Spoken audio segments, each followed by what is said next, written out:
الله الرحمن الرحيم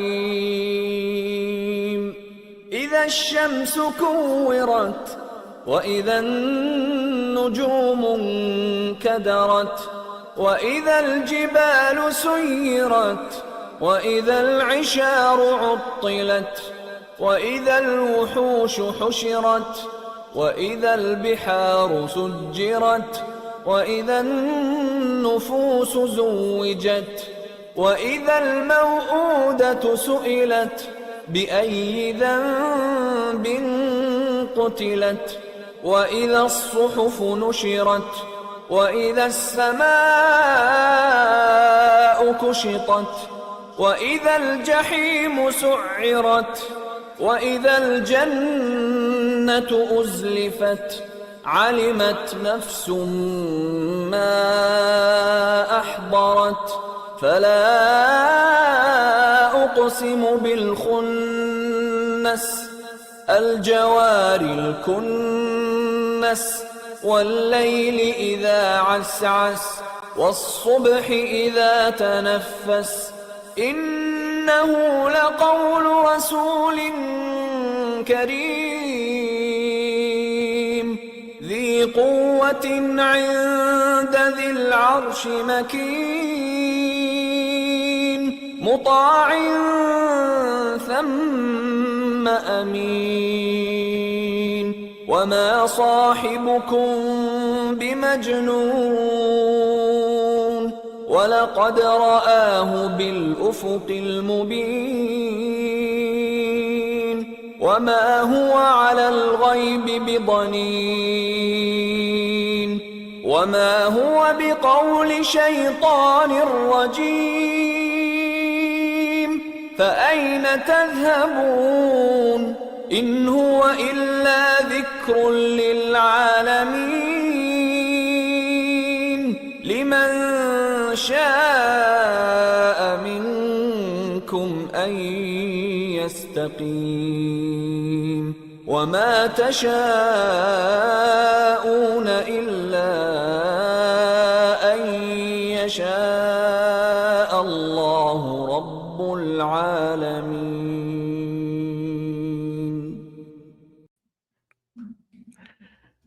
Hey, what's up, everybody? What's going on? Let me know if you can hear me. Let me know if you can hear me. Put it in the chat. Let me know.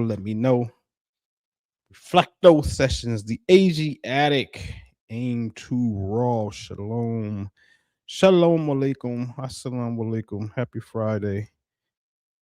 Juma Mubarak. All that good stuff. But yeah, let me know if y'all can hear me.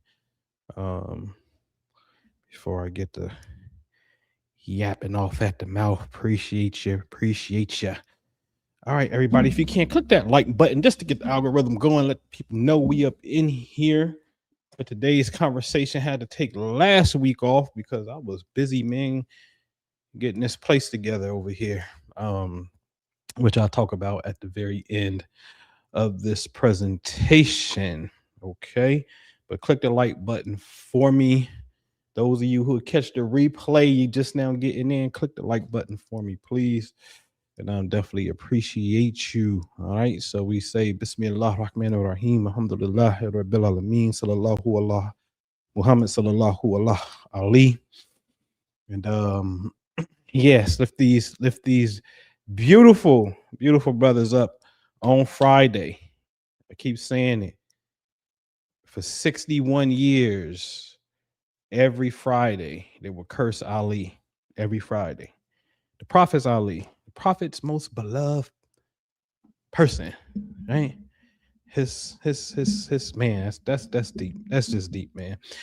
So anyway, today's conversation, the Prophet's warning, Ramadan, enemies of time, or Ramadan, the Prophet's Ramadan versus Ramadan of today. Yeah. We got to get into this, right? Because as of today, February 27th, 2026, Ramadan has started approximately about 10 days ago. Yes, 2026. And we got to talk about it. Is it Ramadan? or is it not?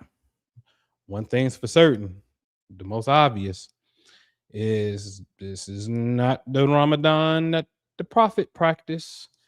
I'll prove it. I'll prove it. All right. So the Prophet's warning, he had a warning. And this warning is what became that, as we call it, going down the rabbit hole for me, digging into the history of Islam is by following the Prophet Islam. As we would say we follow him.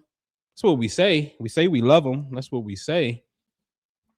Then it is absolutely imperative that we go to something called the farewell sermon. It's imperative that we do that. You're going to notice a discrepancy.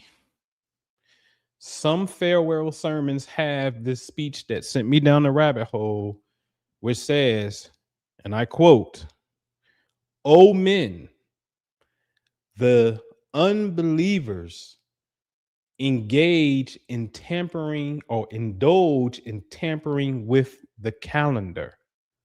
I said, whoa, whoa, whoa, whoa, whoa, whoa. This your farewell sermon. You are dying. You give this kind of like a town hall speech. You're going to go off before you get home and make another stop and give another little short speech, but this is your big farewell sermon.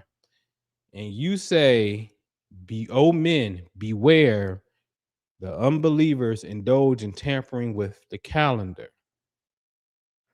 Then in other farewell speeches, as I've shown before, that statement is not there. And I said, oh, no, no, no, no. How can something be so important as what the Prophet said, the Sunnah? Yeah, we want to follow the way of the Prophet and stuff. This sermon doesn't have it. This sermon does have it. This hadith says this, but this hadith says this. Two totally different things. Similar, but not the same. So we got to dig into this because this is really important. I like to start here because we have to understand that the fight comes from within. The enemies have infiltrated Islam, so much so the Arabs say we believe, say not you believe, but say we are Muslims, and faith has not entered your hearts. So the word here to say that you are aslamna, which means we have submitted, or they accepted Islam. The only people who submits and accept Islam is who? A Muslim. So right here in 49:14, it is crystal clear that there's a group of people, Arabs, who say that they are believers, and they were corrected. Do not say you're a believer, say that you are a submitter, because the faith hasn't entered your heart. Okay? The Prophet's going to talk about this distinction as well. So bookmark this.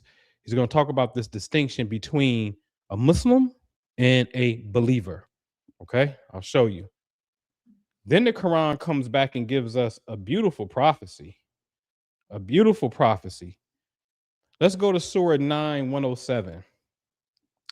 And there are those who put up a mosque by the way of mischief and infidelity, to disunite the believers, and in preparation for one who warred against Allah and his messenger aforetime. Aforetime means what? Before. I mean, this is deep, y'all. Wait a minute. You're saying this is the first thing we got to understand. The enemies of the Prophet didn't have no mosque at the time of the Prophet. That's number one. Number two, you're saying that they're going to put up this mosque by the way of mischief and infidelity. They're going to disunite the believers. This is why I got the picture of the University of Medina up, which I'm going to get into in a little bit, that teaches the world of Sunni Islam. Yes, we go to the Prophet's mosque in Medina. We go to the University of Medina when we think we want to learn pure Islam. Yes. That's been infiltrated. I'll show it. But what gets me with this verse is, and in preparation for one who warred against Allah and his messenger before. So wait a minute. This masjid that we know was not built in the time of the prophet, it came after. How do you know it came after? You look into the history known as the Umayyah. The Umayyah came, who were enemies to the prophet. I've done videos on this. You look into a gentleman, it starts with their father, Abu Sufyan. You look into his two sons, Yazid and Muawiyah. You start looking at their family, cousins and stuff. You start looking at a gentleman by the name of Marwan. Look into those people. At the death of Ali, alayhi salam, you will see that they took control and say, yeah, we run this after going to war and killing the prophet's family. That's a fact. Okay. They start building the masjids. The infamous Dome of the Rock in Jerusalem, built by the enemies of the prophet. Okay. Built by the enemies of the prophet.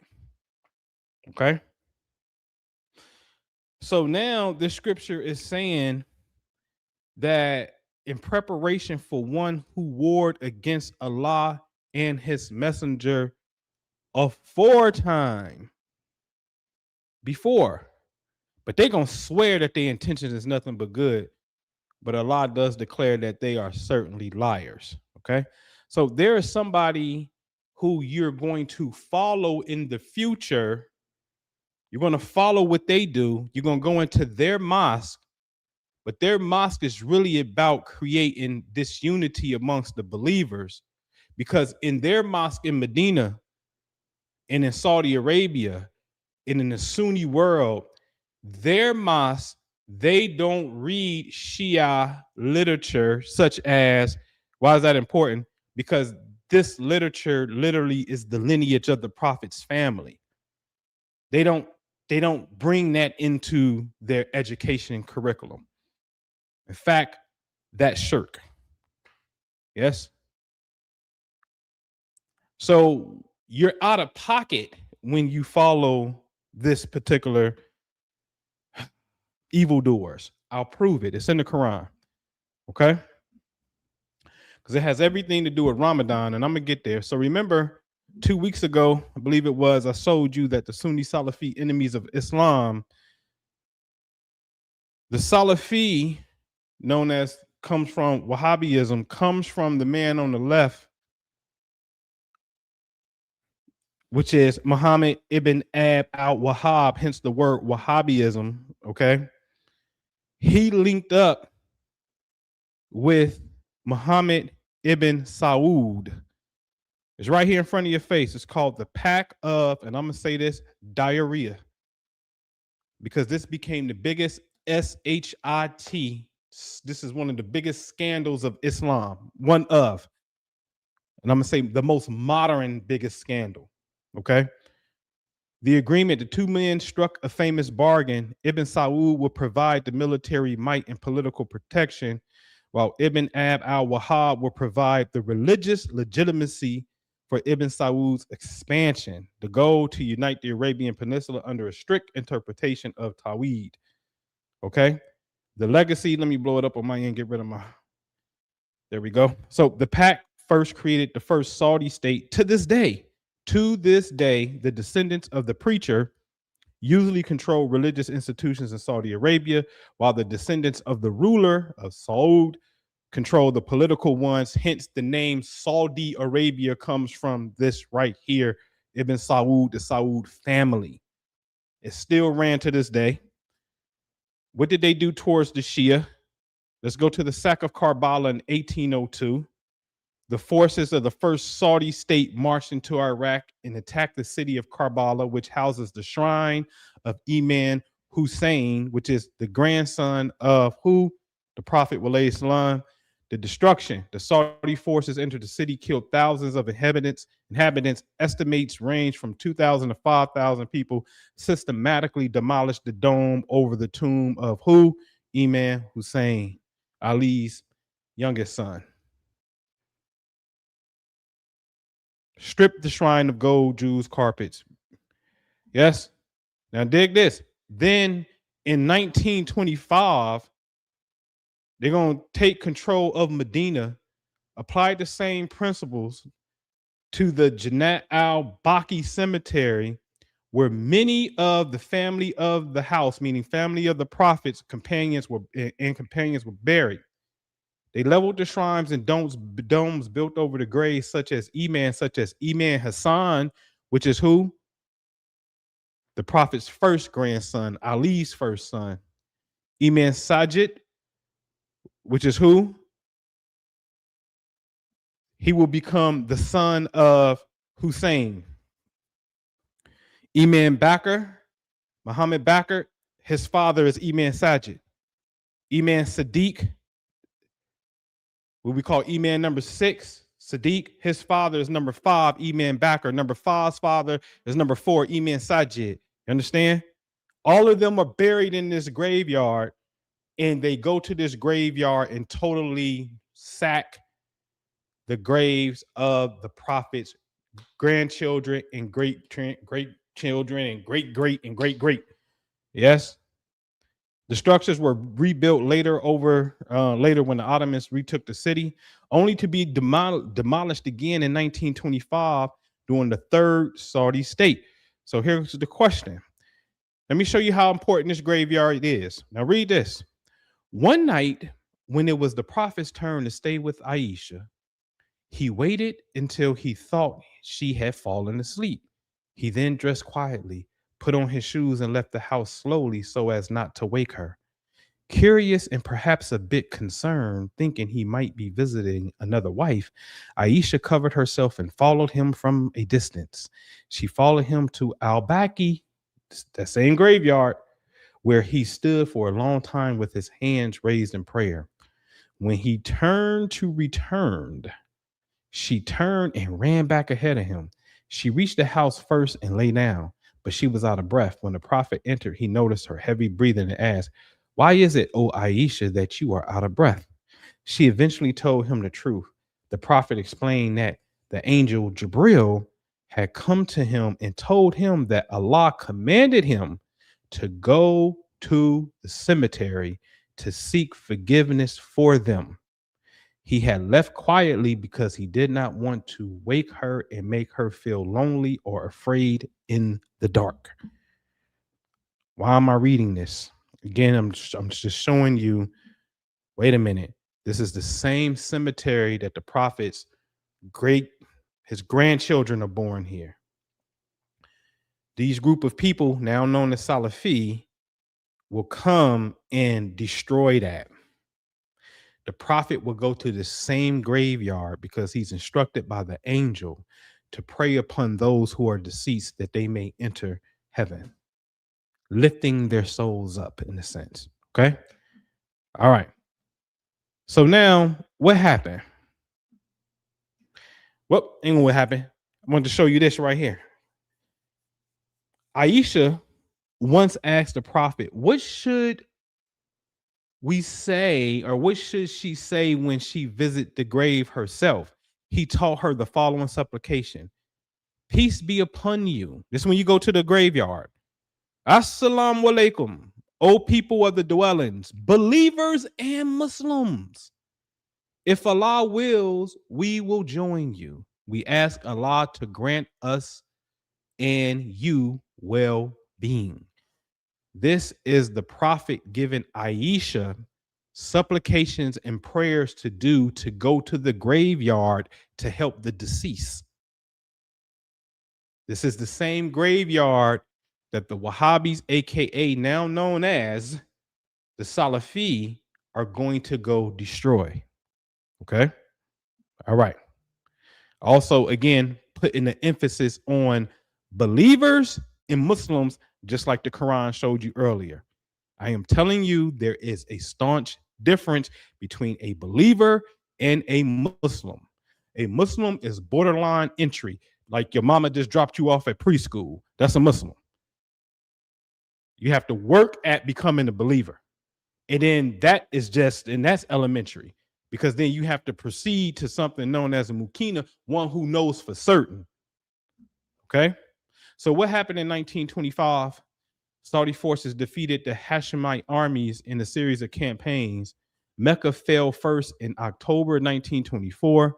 Medina was besieged and finally surrendered in December 1925. Hashemite control of the Hijaz collapsed. By 1926, Ibn Saud declared himself king of the Hijaz. Why? Why it was significant? End of Hashemite rule in the holy cities. The Hashemites, descendants of the prophet's clan, Banu Hashem, meaning the tribe of Hashem, lost control of Mecca and Medina. They later ruled in Jordan and Iraq briefly. Ladies and gentlemen, the current Saudi state in 1925 went into the city that accepted the prophet, Medina, and fought against the leader who was of the prophet's tribe, the Hashemite clan, defeated them, and took over Medina. This is a clear infiltration. Clear. Okay? All right. So the prophet says, "O men, the unbelievers indulge in tampering with the calendar." That's what he said.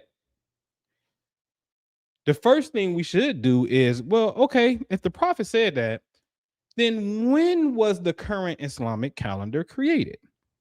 639, it officially goes into action. The prophet, alayhi said, "I'm out of here in 632." So that's 7 years later. So now I got to scratch my head. Like, oh, is this a prophecy? You gave us a warning that the unbelievers indulge in tampering with the calendar. That's what you said. The unbelievers. So then I asked the question, well, who implemented the calendar? Umar, the second caliph. Oh, that's interesting. Umar, although a Muslim, as I showed you before, Umar got some major strikes on his record. One, before he was Muslim, he was an enemy to the prophet and wanted to kill the prophet. Two, he slaps his own sister and her husband for reciting the Quran before he accepted Islam. Her reciting the Quran, slapped her, his own sister. Right? He did that. The prophet's on his deathbed and he's asking for pen and paper, just known as the pen and paper hadith. Yo, give me a pen and paper so you guys will not be misled after I'm out of here. And he said, "Oh no, all we need is the Quran. We don't have anything. We don't need nothing else. The prophet is crazy. He's losing his mind. He's losing his marbles." An argument breaks out between him and the prophet's wives. This is documented. It's called the Hadith of Pen and Paper. Look into it. So Umar, he can't be trusted. The prophet had a person who would keep the secrets of the prophet. You can look into this. I already did videos on this. Look into it.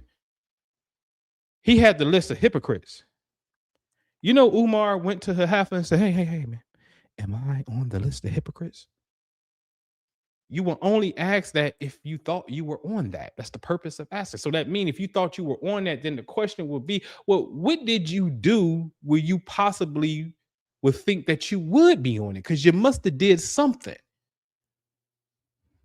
That's Umar. The calendar comes. Now, I'm not saying he created the calendar with a malicious intent. I'm not saying that at all. I can't find that.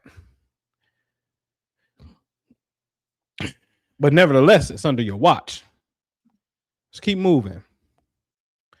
Let's go to the Quran in 936. The number of months in the sight of Allah is what? 12. So ordained by him by the day he created the heavens and the earth. Of them 4 are sacred. That is the straight usage. So wrong not yourself therein. Let's look at the definition for wrong. Wrong means an evildoer, a villain, yes, a scoundrel, an oppressor, Umar. Misdeed or wrong, right? That's wrong. That's what it means. Okay? Then the Quran says, by time, verily, man is in loss. That's what the Quran says.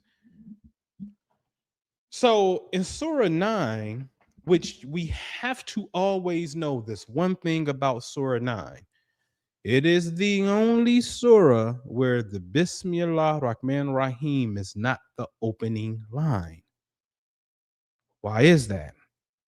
Because this entire surah is dealing with the enemies of the Prophet.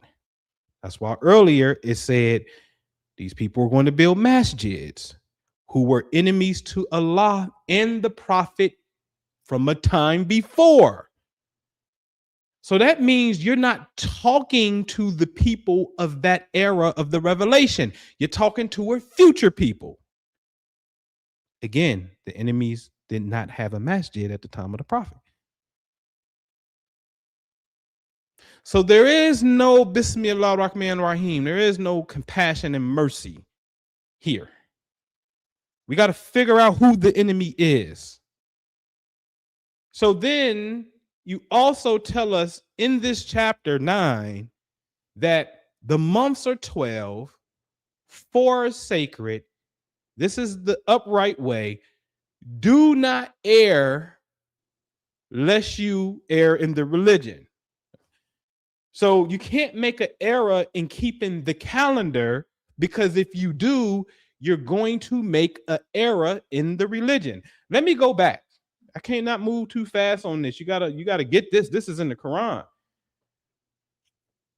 The number of months in the sight of Allah is 12, so ordained by him the day he created the heavens and the earth. Of them 4 are sacred.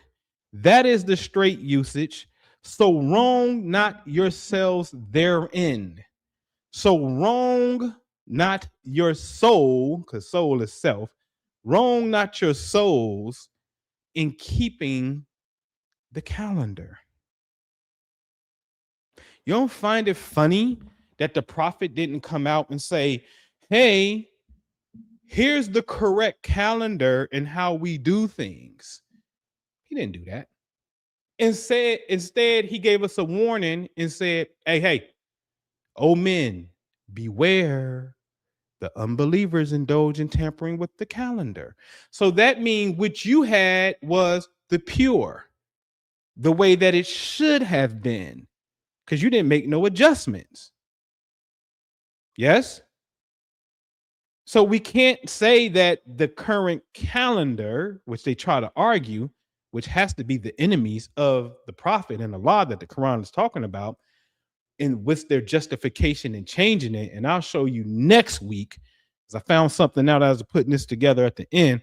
I found something out next week that further validates the point who the Prophet specified how the time should be kept and what tribe or clan had that authority to do such, was practicing the way that the Prophet practiced, which happens to be the way that the Hebrews practice. That's interesting. As it should be, because the Hebrew prophets are way more numerous than the Arabic or the Arab prophets. Yes? So for that time to be the prophet's time to be wrong is to say Abraham and Moses' time was wrong too. No. You're not gonna pull that veil over our eyes. Not on my watch. So here we are told to keep the time. Then the Quran comes back and says, hey, by the way, by time, verily man is in loss. And then when you go look up the word loss, it means to what? Go astray. It means to cause loss or damage. Whoa.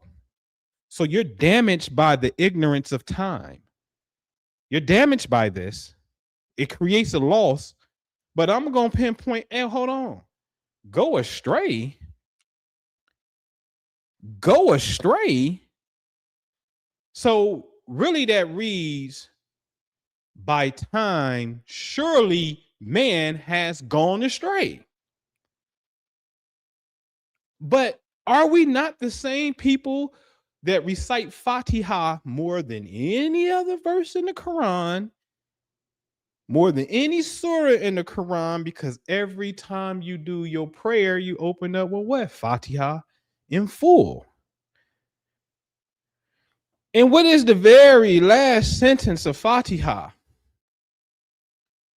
In English, the way of those of whom thou hast bestowed thy grace, those who that has not deserved your wrath, and not those who go astray. Yes? So in Arabic, what does that read? Sarahto ladina al amta alayhim grayo mekdubi alayhim. Here it goes. Waladolin, and not those who go astray. Yes? So every day in prayer, man, let's count it. Jeez, you got 5 prayers. You do 4 rakahs here, another 4 there, another 4 there, 2 here, and 4 here. What's that?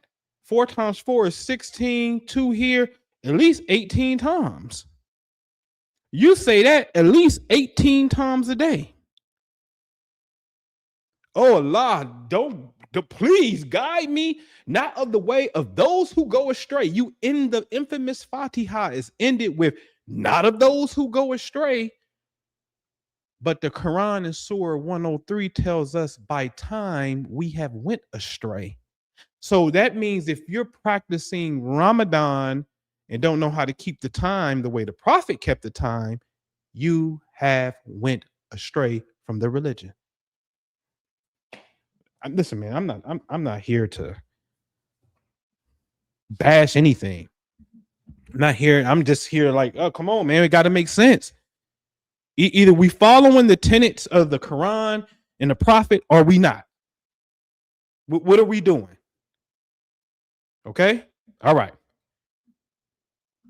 So now here go 3 things. I'm going to take you upstairs. Okay. I'm going to take you upstairs. And if you new to me, I guess maybe you can label me Sufi if you want to label me, right? I don't care about the label. But you're going to have to understand something about the Quran. You're going to have to understand something about the Quran. And I'm going to show you a little later on why it needs to be understood, because what I'm showing you, the Quran says it can be understood. And it's a certain group of people who can understand it. There are 3 concepts that you need to really understand. Those of you in the Sunday class, you know these because this is going to be on your spring final. Absolutely, hands down, know these. The first one is the word called habuki, which the Quran says, by the heaven full of pathways, I will show you. The definition literally means an intersecting fabric, a weave, like a spider's web. Then the Quran talks about folding the heavens, and folding literally means conscious or the true mind. Then it says Allah inspired the heavens and gave each heaven its revelation, its inspiration, its command, its order. That word literally breaks down to radio transmitter. The real Ethernet is this right here that you see on the screen, by the heaven full of pathways, that carries a radio signal that is operating from the conscious mind of Allah. I'll prove it. By the heaven full of pathways, 51:7. There it is right here. 51:7. Look in the middle. Fabric, tissue, texture, structure. Yes. At the bottom, intersecting. Yes. Okay. So the Quran just proved Einstein's theory. I never heard nobody say that. So I'm a heavenly geek. I love it. The word heaven is mentioned over 300 times in the Quran. Einstein said time and space, or space-time continuum, is one fabric. Time and space and time is one fabric of space. And he says space has an invisible fabric. That's what he said, and has proven it. The Quran already knows this. By the heaven full of pathways, there is a texture, there is a fabric. There is a structure in this pathway. The day we will fold the heaven like the folding of a scroll for records, like the folding of a scroll for records. We're going to fold the heaven? Okay. You see the word fold at the very top, so you know I'm not lying. Innermost thoughts, real conviction, the true mind, intention, design, and conscious.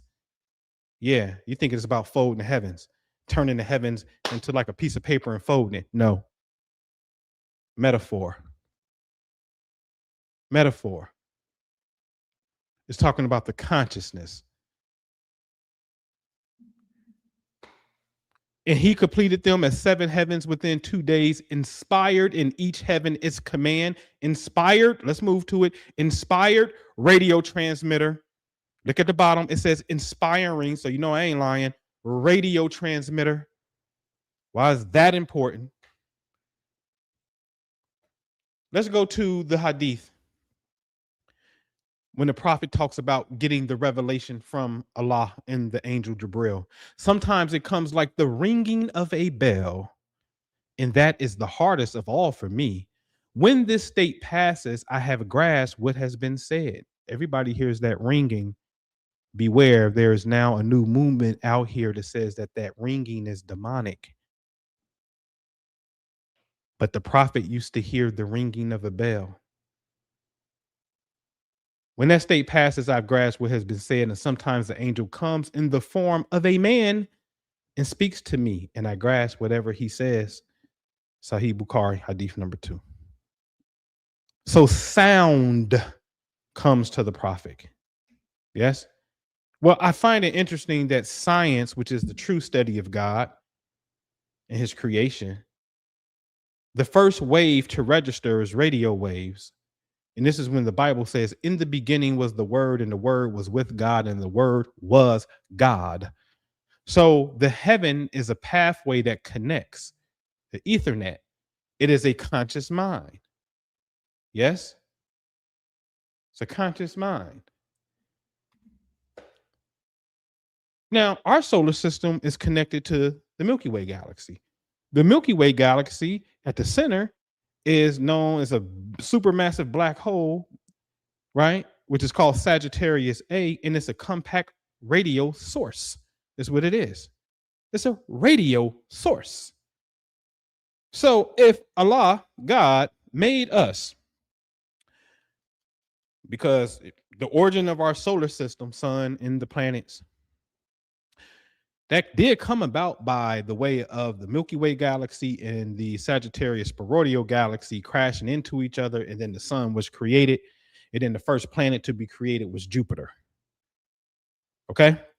So our creation comes by the way of galaxies. You think the Quran don't know this? Oh, it knows it. It's in 70 verse 4. It knows it. It's in Surah 86, known as the big stars. Yeah, big stars. That may be 85 or 86. Big stars, Al-Baruj, towering stars, castle stars. Okay. So if we're made this way, galaxies crashing into each other, and then the center of the galaxy is emitting a signal, a radio signal, is that not God? I thought Allah is the creator of everything anyway, so it has to be God, right? So now the question is, can that signal be interpreted from a human being? And can it be a divine command? Now, it may show up to those who don't have the ear to hear as static, or it may appear as a bell, and then you may have the ability to decipher what is being said, like the prophet did. Yes? But my question is, well, if it's nothing but Allah's creation, then could this signal be information? That's going to be very important. Because as we see by the heaven full of pathways, remember the old school car radios on the left that you see? Remember those? If the earth was in this precise position where that angel was at during the revelation of the Quran, known as the month of Ramadan, then in the night of power, the night that the angel came down. If the earth was in this position and was getting this frequency of information from God's command, see, this viewpoint allows you to look from the station of heaven from God's view. Send this angel that you see on the screen on down to earth. The earth is in this location. This revelation called Quran is being revealed. But then the Quran teaches us that, hey, by time you are lost, do not follow these people who got these masjids, who are the enemies before the prophet from a time before. Don't follow them. The prophet comes and gives a warning. Hey, the enemies are the disbelievers, the unbelievers, indulge in tampering with the calendar. And now Ramadan is coming in 2026 in zone 2. We can call it February if you want to. And then in a couple years, it'll be in zone 1, because it's going to be in February again in 2027, early February. 2028, you'll be in January.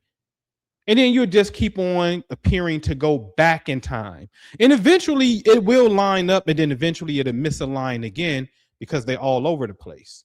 Yes?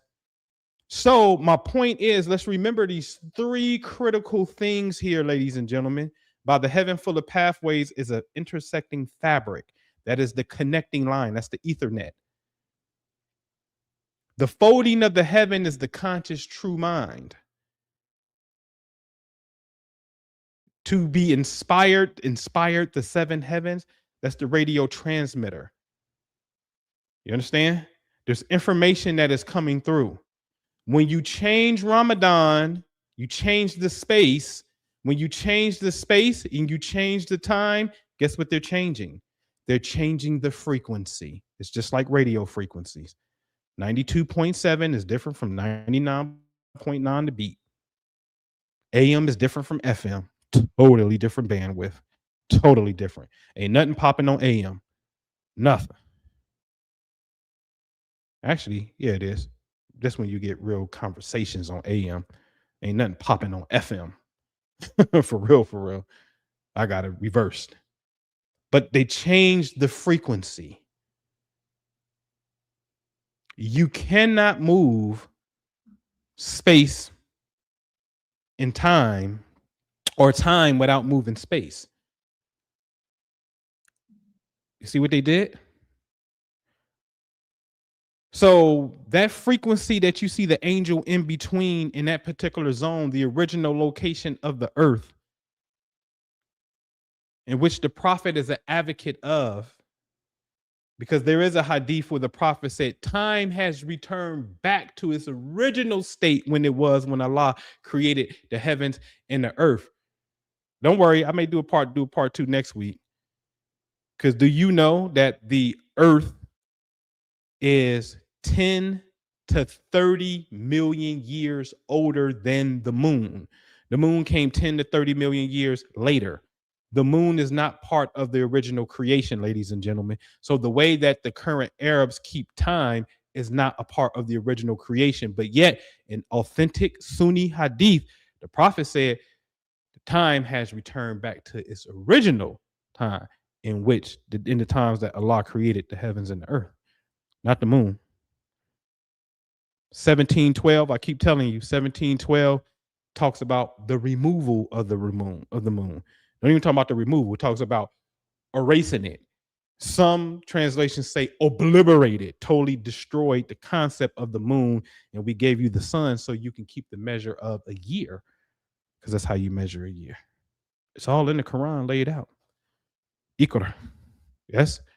So they switched the frequency on us. Okay? So now let's look at this in the Quran. Indeed, those who believe in those who were Jews or Christians or Sabians,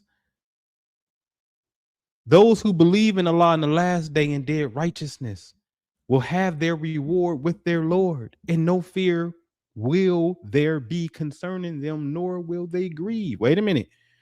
we got a special party here that's joining the believers. We have people called Jews, we have people called Christians, and we have another group of people called Sabians. Hold on. Then who were the Sabians? Because we don't ever hear about that too much. Well, here's a key aspect of the Sabians, ladies and gentlemen. The Sabians of Haran were renowned for their advanced study of astrology and astronomy, viewing stars as dwellings of mediating spirits between God and humanity. Whoa. Wait a minute. So this group of people viewed the planets as a dwelling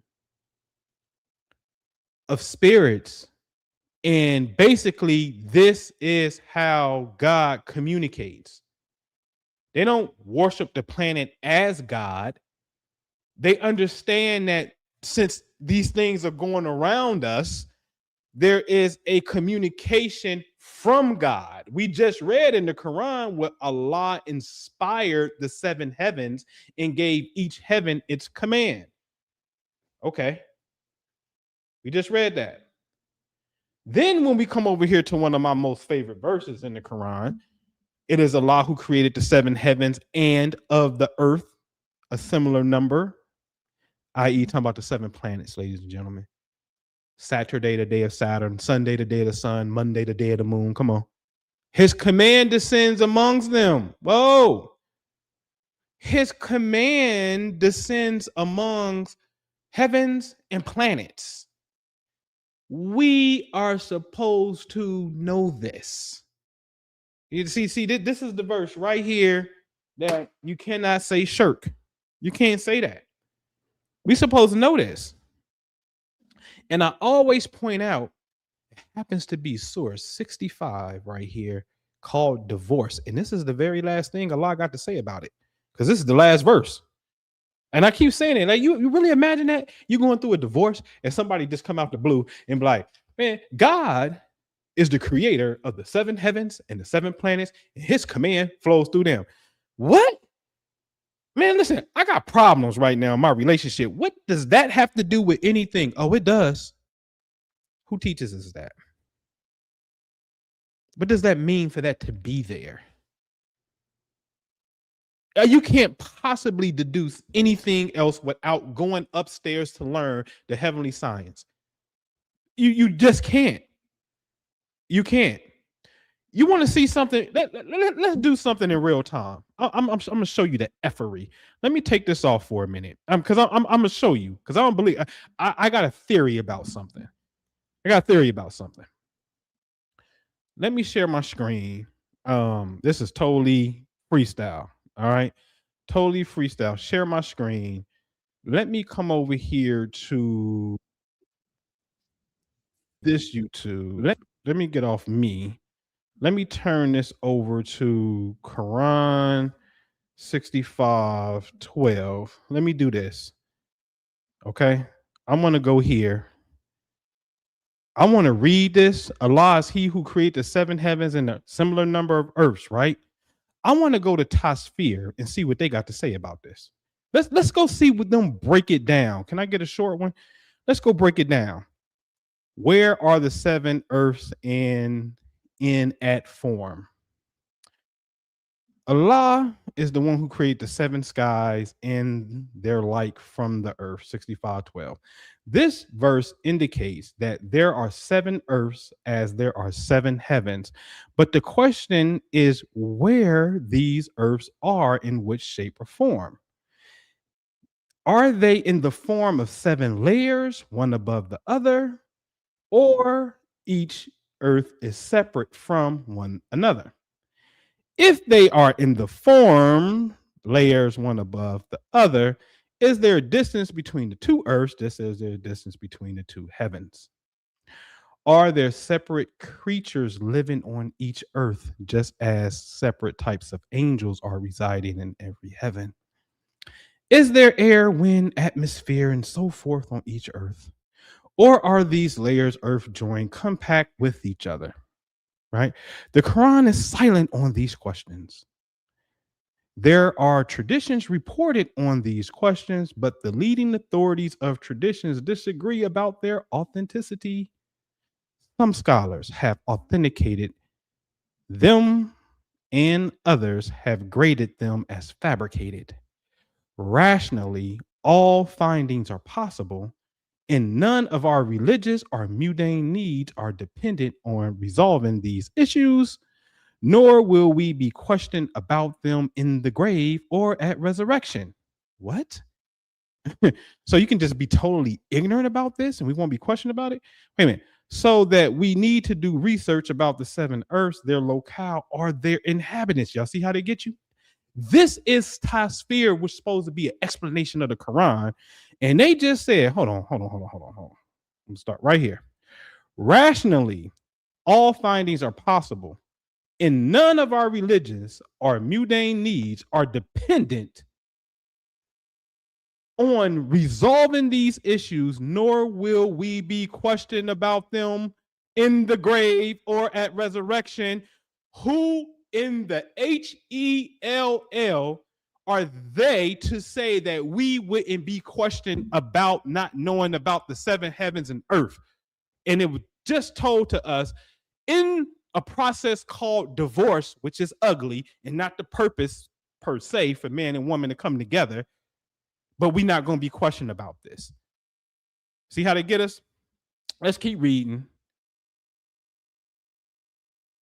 So that we need to do research about the seven earths, their locale, or their inhabitants, right? The safest position is to believe that they are seven earths as there are seven skies. Allah has created them with his supreme creative power. Quran has mentioned this much only. If the Quran did not find it necessary to give a detailed account of it, there is no need for us to think about it or research it. What? This was the attitude of our pious predecessors. They formulated the following policy: leave unexplained what Allah has left unexplained. I'm going to show you this is bull. Boy, I want to say it. This is bullish. As long as it does not contain any injunction for us to follow, nor does it concern our religious or mundane need. Okay, so I guess knowing when to plant seeds in wrong seasons, which has everything to do with moons and the sun's position, which means that's the earth's position as it goes around the sun. Not knowing this, right? Like that absolutely has an effect on you. This commentary has been written for the common readers. Purely academic issues have not been included here, which might not be needed for them. You see this? You see this? I can't even, should I even read the rest of this bullshit stuff? Let's see. The verse purports to say that the divine commands and decrees are revealed and work in seven heavens and in the seven earths. The divine commands or decree operates in two ways. Command refers to laws divinely prescribed for people who are legally obligated to observe them. Divinely legislated laws are revealed through the angels to the prophets to be passed on to humans and jinns. These laws pertain to articles of faith, worship, good morals, transactions, and the way of living. Adherence to them attracts reward, and flouting them entails punishment. Takwini laws pertain to the divine decrees in connection with the creation of the universe or bringing it into existence from the realm of non-existence. Is gradual growth and development. Is phenomenon and depletion and replenishment, and the phenomena of life and death. These decrees encompass the entire divine creation. Therefore, if it be proved that between the two earths there is an atmosphere in distance, and that some kind of creature inhabits it, even if that kind of creature is not legally bound by the Sharia laws, the description, the command descends among them will still apply.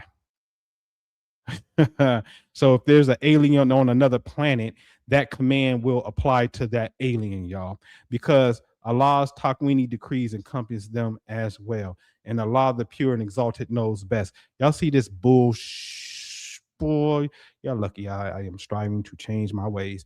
Y'all see that crap? Let me see something in the chat. Did y'all see that? They never even address the question of why is that even appearing in the conversation of divorce. See the problem that I have? This is the problem that I have. I did that. This is a problem. Let me know in the chat if y'all were able to follow along. Y'all saw my screen, and then I'm gonna bring back up the lecture. Okay, but I just need to know that you with me. All right, I need to know that you with me. All right, so put something in the chat for me real quick so we can keep it moving. Are y'all able to see that?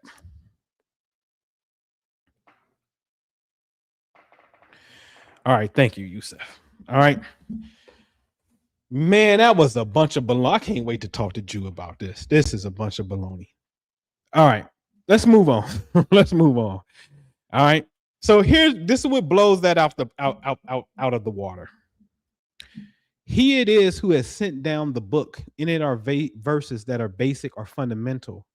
They are the foundation of the book, ladies and gentlemen. And they talked about that. You know, if we don't have to follow, if it's not something that the Quran specifically said follow, then we don't have to follow it. They on the foundation. That's fine. Others are allegorical. But those in whose heart is perversity follow the part thereof that is allegorical, seeking discord and searching for its hidden meanings. Now, I can understand that. Let me take a break. So now you're saying, hey, listen, there's a group of people who seek to create discord, and what they do is they'll go to the allegorical meanings and say this is what it means, and then this will create confusion.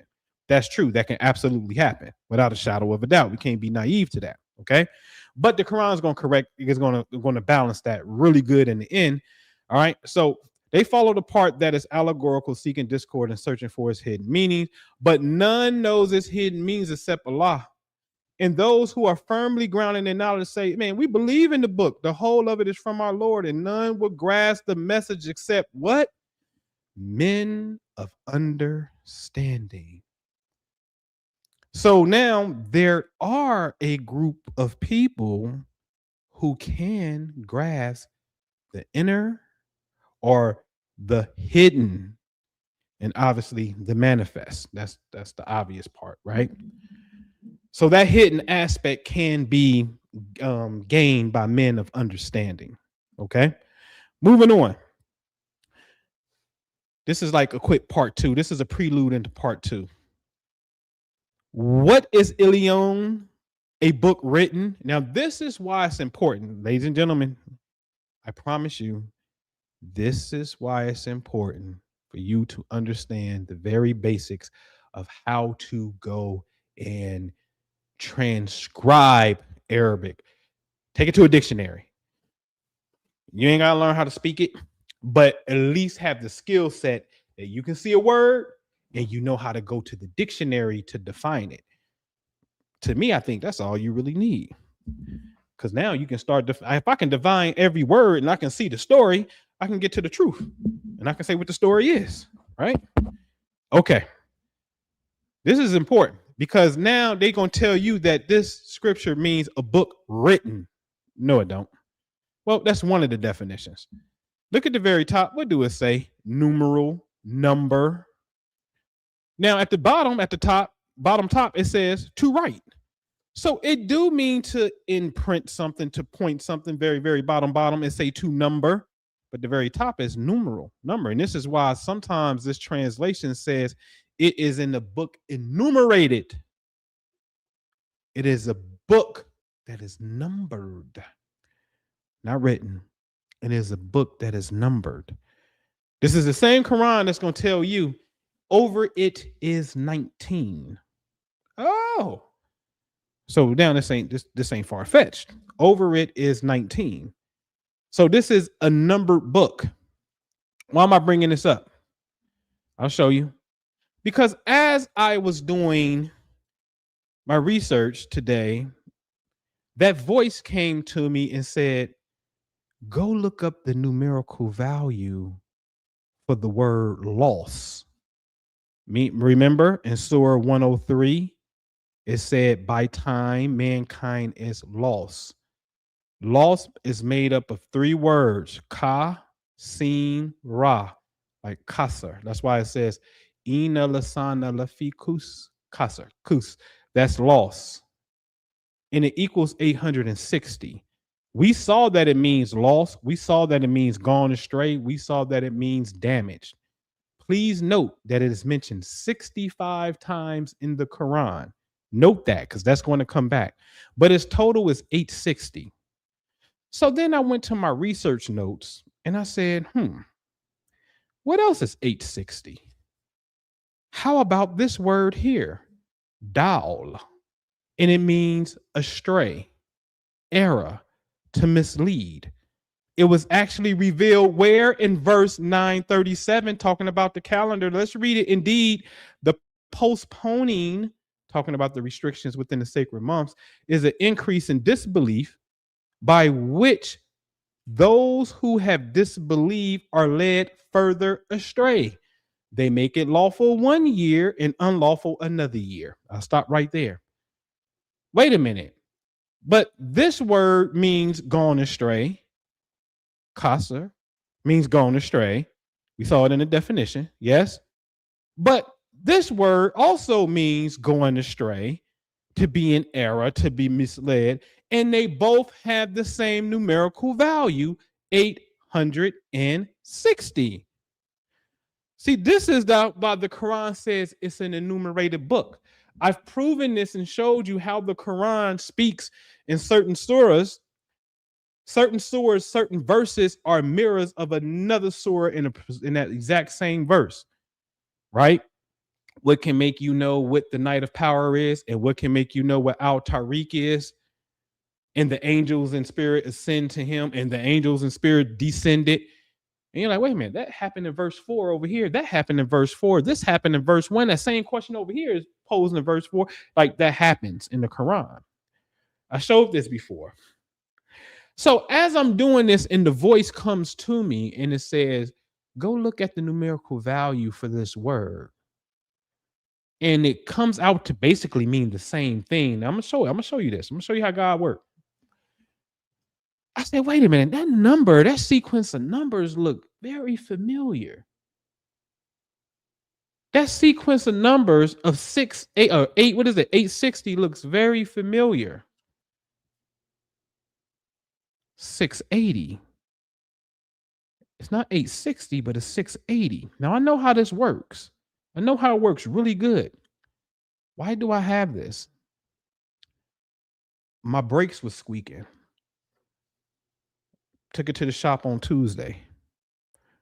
Fixed it for free because they just gave me a new rotor, and the hardware on the rotor was the hardware that they put on was scraping the rotor, and so they had to fix it. Okay, wasn't my fault. They fixed it, and then they give you a number. So I still had this. I picked up my truck like 2 days ago, but I still had it on the dashboard, right? And I was saying this when I had it on the dashboard. I said, no, this number is going to be relative, so I left it on the dashboard. So today, when I see this 860, I said, wait a minute, let me go out to the truck and go grab this thing. Now, I'm going to show you this because we got to elevate, man. And I've shown this before through the process of what I call negation. I wish I knew which PowerPoint is on so I can show you. Every time I took these verses in the Quran dealing with the night of power and Ramadan, and I subtracted the number, that answer, every time I did that, that chapter will pop up and have the word throne in it. Every single time that I did it, okay? So anyway, this becomes important because I said, okay, what's the difference between 860 and 680 and it equals 180? 180 is what? The triliteral root, Sad, Lam, Ha, Salah, occurs 180 times in the Quran. And I forgot to put a thingy around it, but look at the bottom in the middle. Don't it say 65 times? Didn't I tell you the number 65 was going to come back? 65 times as the active participle Salah or Salah. Yes? 180 is the difference between the two. So then there's a word that actually appears 180 times in the Quran. And guess where the last chapter it appeared at, ladies and gentlemen? Here it is, Surah 103. Read it at the top so you know we in the same surah. By time, man is in loss, except such that has faith and do righteous deeds. So the word means righteous deeds. So what does that very last sentence say in Arabic? Illalladina amanu wa amalu salahati. There it is. Salahati. Salahati watawasa bilhaqi watawasa bisab. That's what it says. Yes. So salahati, this is the last time that this word appears in the Quran. But yet I'm the one showing you through 103 we lost by time.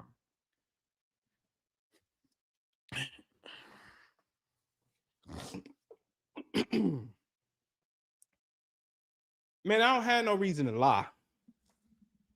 This was like obviously the last slides that I was working on. And I'm just showing you the chain of events of how it happened. I'm putting it together. I know time. And I'm like, okay, well, we got a reference about time. By time we lost. Go into lost. Start looking at something. Then that voice comes. And it's very interesting because science has proven that the right side of your mind or your brain hears before the left side does. And I always point here because the voice comes here. But it's not an audible voice. It's a telepathic voice, if that makes sense. Okay. And so I said, okay, look at the numerical value. Wait a minute. Hold on. I seen that sequence of number. Let me go to the truck real fast. Oh, that's a sequence of numbers. Y'all said it's 860. I got 680. What's the difference between the two? 180. Okay, look at my notes. Wait a minute. I already got an entry of a word that appears 180 times. How did I even know that word was there? Because I've already been doing the work.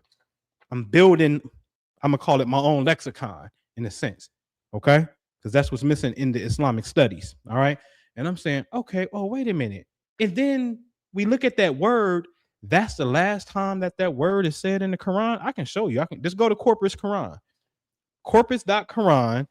You type in and go do the research yourself, and you will see it's the last time that word, do righteous deeds, is mentioned in the Quran, Surah 103. The surah about time, the whole purpose of today's conversation. You understand that? Allahu Akbar. Man, I love God. Man, you get into that, man. This is the stuff, man. I love you. Thank you. Thank you. Thank you. Just thank you. Moving on. Okay. That concludes, man. But welcome to the Golden Heart Love Center. All right. Welcome to the Golden Heart Love Center. This is our project that we're working on. That's the space that we're in right now as we speak. I got to get that put on this wall that you see me on. And so what I did was, if you know or you don't know, I do real estate. Just the truth. A couple months ago, tenant passed away. And the instruction came to me that, hey, this wasn't about making money. Dude, this is about you having this house as a space to be able to open up and share. So this is a private residence for those who are sincere about studying and coming to get what it is that you have. Some of the things that we have is, I have technology that deals with measuring the heart to show you the rhythm of your heart, which is very important. Heart disease and heart issues is the number one killer in the entire world on the earth because our hearts is not right. It's not synced up with our mind correctly. In fact, the mind is actually killing the heart, and then it's going to commit suicide because it knows when it kills the heart, it's going to die. And then it's like it kills the heart, and then it kills itself, basically. So it's a homicide / suicide that takes place within the human experience as the number one killer on the earth. And think about that. How do we balance that energy out? The prophet said, go as far as China to study knowledge.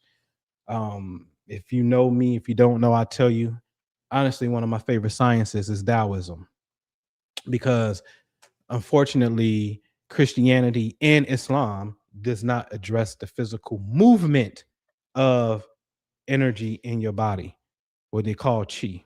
It doesn't address that. Okay. It points to it, but it don't give you the methods to do it or how to do it. So as the prophet said, go as far as China to study.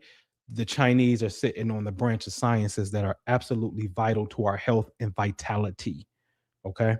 And so I also have a machine called an aura chakra machine where you put your hand on it, and and based off of the electrical current in your hand, that's information, and that information is generating a field around you, and it's telling you what that field actually means through colors and things of that nature. See, as above, so below. The reason we know that we are a miniature representation of the cosmos, and really the cosmos is a miniature representation of us, because we got so much information on us that it actually supersedes the distance of some of these things that's out here. But anyway, um learning how to bring that energy up. I got before and after pictures and whatnot, but I'll explain it when I do a formal introduction about this beautiful place that we have. This is the actual backyard, far as the trees and the gate go, but everything else is AI generated just to give you an idea of what we're doing, right? We talking a garden this year. We talking definitely got to have a pond, right? And I'm talking eventually putting little tiny home cabins in the back, in a sense. So I'm talking about an urban, but a little bit of a country, because it's a cornfield right behind those trees, but a little bit of a country retreat, in a sense, which is very, very, very important for the spiritual process, man. It just is. All right. And it's absolutely official, as we just got the Cash App going, which is Golden Heart Love Center. This is so fresh and so new that there is not one donation yet, because I never even shared this. I never shared it before. This is fresh and new. This was, but I wasn't on last week because I was still, getting everything together in here. And it's a process. You know what I mean? It's a process, which, the backyard is empty, but we got work to do. We got to paint this deck and whatnot. But if you're in the Patreon, you seen what this house used to look like before, how dark it was, and how much nicotine was on the walls because they were smoking and stuff and whatnot. So totally transformed this space into a bright, loving space. See, you got plants over here and stuff, so kind of just transform this space.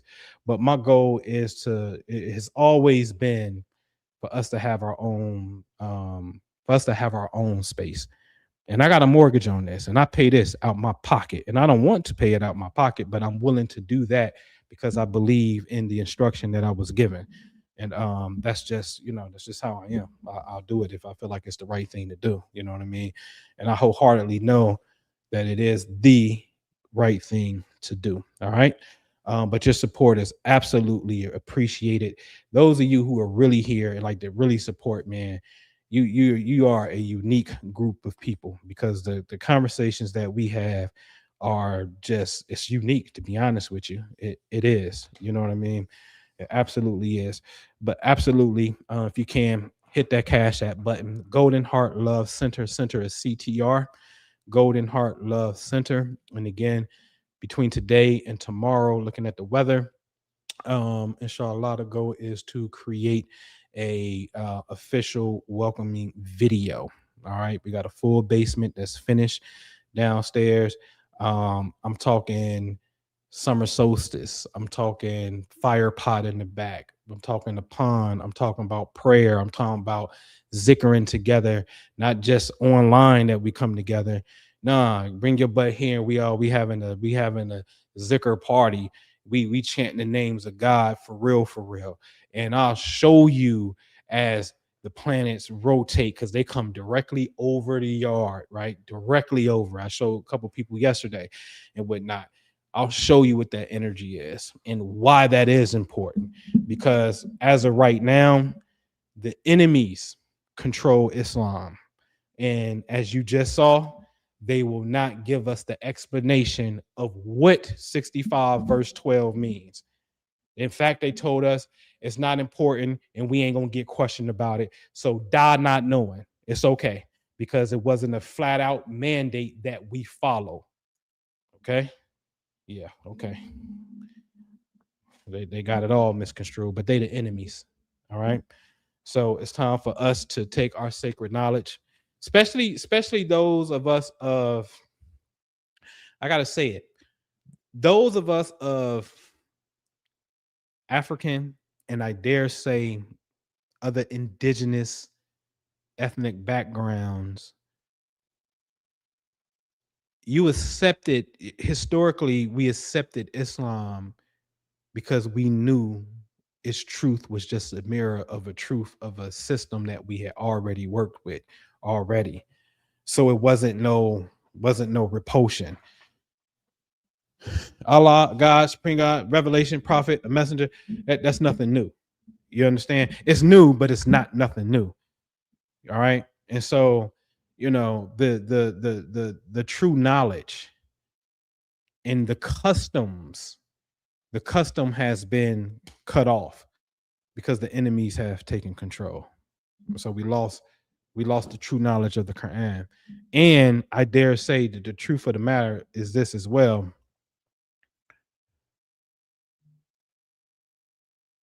We never seen the true knowledge of the Quran. We know the true knowledge of the Quran because we know it's identical to our culture, as far as what we understand as cosmology. We understand that. But at the revelation of Quran, no. True Quran has never been, that's true Quran has never been revealed because the prophet has always had opposition. Soon as he announced his prophethood, he had to fight. And then his enemies joined and became Muslims. They wasn't believers. You can look into this. Muawiyah, Yazid, they became Muslims. Marwan, they became Muslims. But that don't mean they was believers. These same Muslims are going to go to war with Ali and try to kill Ali. And they will kill his two sons, which are the prophet's grandchildren. And then they killed his great-great-grandchildren. And this will go on. So much so that the prophet's family have to run and teach in secrecy. But the caliph of the time would still think that, now you got too much political clout teaching over there privately. Come over here. I'm gonna put you under arrest. Oh, I'm gonna put you on house arrest then. I ain't gonna let you leave. You know what? I had enough. I'm gonna poison you. This happened over and over again. So that teaching had to go underground. That's what happened. We never saw the true teaching of the Quran. And this is why we can't get an explanation of these things right now, because the enemy is in control of it. Okay? So you change Ramadan, change the frequency. That's important because that bandwidth of that signal is not as strong. You may lose signal. You may be in a spot where you're going to totally lose signal. It's like a cell phone, man. In some spots, that signal's popping and it's good. But when you move over here, the earth moves over here, that signal gets distorted when you over here. That signal is the revelation of Quran that you call night of power. And you want to convince us that in the winter, the night of power is the same as it will be 15 years from now when it's in the summer? This is when the Quran was revealed. The Quran was revealed in the summer? Okay, then why are we saying it's revealed over here on the last night or the last 7 nights over here in the winter? Make it make sense to me. This is a winter night. A winter night is totally different from a summer night. But you're going to tell me just because you counted the moon going around the earth 9 times, we in Ramadan, and before we get to the 10th time, then we're going to say, here it is right here. Look for it now. It's the night of power in the smack dab middle of the winter just because you count the moons. That ish don't make no sense. And we don't celebrate nothing else like that. It's like me saying your birthday, you got a February birthday, and I say your birthday's in January next year. And then eventually it's in December. Then eventually I'm going to put it in the fall. And eventually I'm going to put it in the summer. You'd be like, come on, man, bro. That ain't even real. Don't let these people fool you. Okay? Don't let these people fool you. All right? Okay, man. So I'm going to conclude with that. But again, hit up that Golden Heart Love Center. Be the first one. Who's going to be the first family to actually go ahead and give it? Because this is history in the making right here. I promise you. There's so much work that we about to do. I'm talking about uploads, not just lives on Friday. I'm going to still do lives on Friday, but it's about to be a lot of upload content that's coming. All right. Because we got a divine work to do. See, our motto is simple. In love, we are healed. I believe in that. I know that. I can show you in Quran. And the actual mission statement itself is so beautiful. It is to discover and surrender to the will of God by opening and purifying our hearts, whereas our souls may expand in the light of God, making our lives truly fulfilled. Simple. They be struggling with it. I'd be like, what's the hey? Be struggling like I'm you ain't integrated it yet. It ain't clicked yet. It ain't clicked yet, right? But it's a beautiful mission, and I'm talking about such a beautiful, loving space. You see, y'all see. You soon see. Okay. All right, man. Appreciate y'all. Hit that Cash App. Check me out in the Patreon. That's where I'm at and whatnot. Click that like button, share, subscribe if you're new to the channel. If you got any questions, feel free. Oh, did I miss anything? I'm sorry if I missed something. Let me check the chat. I don't want to be rude. We good? We good? We good? You good? I did see this right here. Do you think that's why we seen the source because Allah is a radio? Yeah. I think so I said this years ago, and I can show the slide. It was actually last year. Well, actually 2 years ago. I did a presentation called God as a Radio. In Hebrew, the first two letters for radio is L, which is the word L means God. So in Hebrew knows it as well. You see what I'm saying? God is a radio. I can show you in the La ilaha illallah, La translate to me radio as well. And we say there's no God but God, but you know that means God. I mean, it means radio. So that's why again the Bible said in the beginning was the word. So the Quran, I've always said it. The Quran is all about using sound frequency. All about sound. And this is why it brags. The Quran is braggadocious. The Quran says, produce another book like it. You won't be able to do it. It says it. So you got rhymes in the Quran. We got homework in our Sunday class. At the end of the month, we do a project that's due, right? So you get all month to work on it. And so this month coming in March, you have to write a poem. You got to pick a theme from your heart, write a poem, then go find that theme in the Quran, and then say in Arabic how that theme is used. Okay. So you would notice that the Quran has bars, like rhyming bars. Like I'm working on mines now.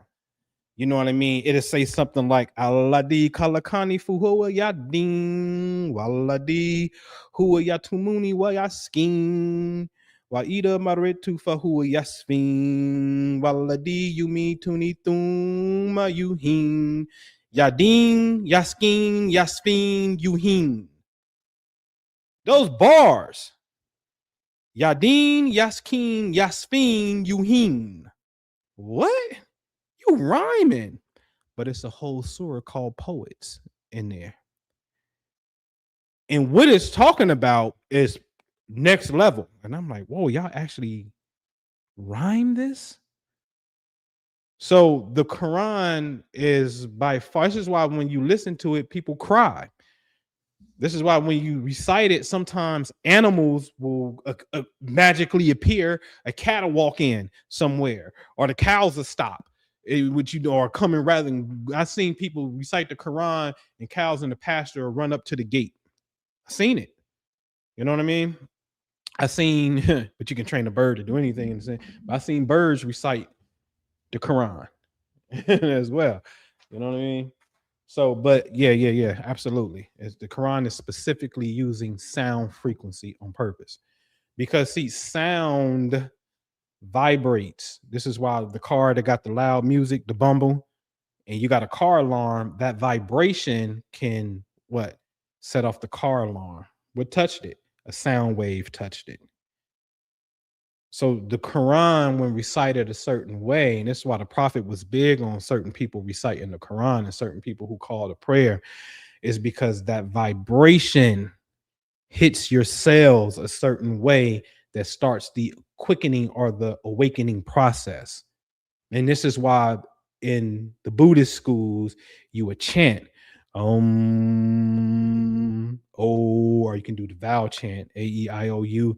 Those are good ones. So different sounds open up different centers of the body. That's what the Quran encapsulates all day. All day. Okay. All right. So I'm studying Surah 16, and the undertone speaks of, whoa, no, I ain't got no insight on that. No, the Ottoman Empire, Turks and Beys. No, I ain't know that. No. You gotta do something on that. You gotta do something on that. Yeah. You gotta do something on that all day. All right, y'all. Hit me up if you need me. That's where I be. But I appreciate y'all support, man. If you can, Cash App. Every month we Cash Apping, man. And I may go back. A lot of people don't know this. I'm gonna say this last thing. A lot of people do not know this because we don't advertise it. Do you know since February of 2012, that would be what, 14 years? For 14, it was January actually. For 14 years, we have had something where we help each other pay bills for 14 years. I can show you active PayPal subscriptions to this day that's been around that long. You understand what I'm saying? For 14 years. And so we have been doing a great, when I say we, I'm talking about myself and my brother, Minister Jew. We have been doing I must say, a tremendous job of being just great stewards of information and trying our best to help people. You understand what I'm saying? So your hard-earned donation, it does not go unaccounted for or not appreciated and whatnot. And like I said, I'm willing to put mines up, and I put mines up. All right, I'll be totally honest with you. I ain't got no problem doing it. I done maxed out a 20,000 card, even though I spent some on some other properties because I had some, fix some other stuff and whatnot. But probably be about 15,000 for sure on getting this space, and I'm paying the mortgage every single month out my pocket. You understand what I'm saying? So we can have a space. So I'm gonna put mines in, and I just say match me, and let's create something great. Okay. All right, I'm out, man. We're gonna listen to Aitel Kursi. We out of here. Peace. الله لا إله إلا هو الحي القيوم لا تأخذه سنة ولا نوم له ما في السماوات وما في الأرض من ذا الذي يشفع عنده إلا بإذنه يعلم ما بين أيديهم وما خلفهم ولا يحيطون بشيء من علمه إلا بما شاء وسع كرسيه السماوات والأرض ولا يؤوده حفظهما وهو العلي العظيم